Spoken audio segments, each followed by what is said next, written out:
واعلم يا بني أن الرزق رزقان، رزق تطلبه ورزق يطلبك، فإن أنت لم تأتي أتاك. ما أقبح الخضوع عند الحاجة والجفاء عند الغنى.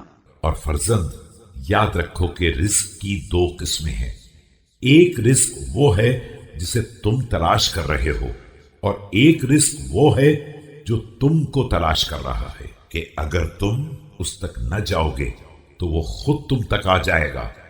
ضرورت کے وقت خضوع و خشوع کا اظہار کس قدر ذلیل ترین بات ہے، اور بے نیازی کے عالم میں بدسلوکی کس قدر قبیح حرکت ہے۔ إنما لك من دنياك ما أسلحت به مثواك، وإن كنت جازعا على ما تفلت من يديك فاجزع على كل ما لم يصل إليك، استدل على ما لم يكن بما قد كان فإن الأمور أشباه۔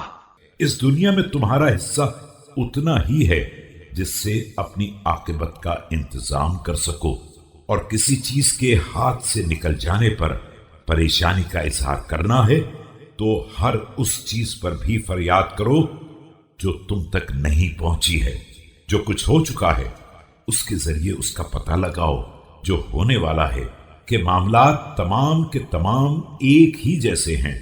ولا تكونن ممن لا تنفعه العظة إلا إذا بالغت في إيلامه، فإن العاقل يتعظ بالآداب والبهائم لا تتعظ إلا بالضرب۔ اور خبردار ان لوگوں میں نہ ہو جاؤ جن پر اس وقت تک نصیحت اثر انداز نہیں ہوتی ہے جب تک پوری طرح تکلیف نہ پہنچائی جائے، اس لیے کہ انسان عاقل ادب سے نصیحت حاصل کرتا ہے اور جانور مار پیٹ سے سیدھا ہوتا ہے۔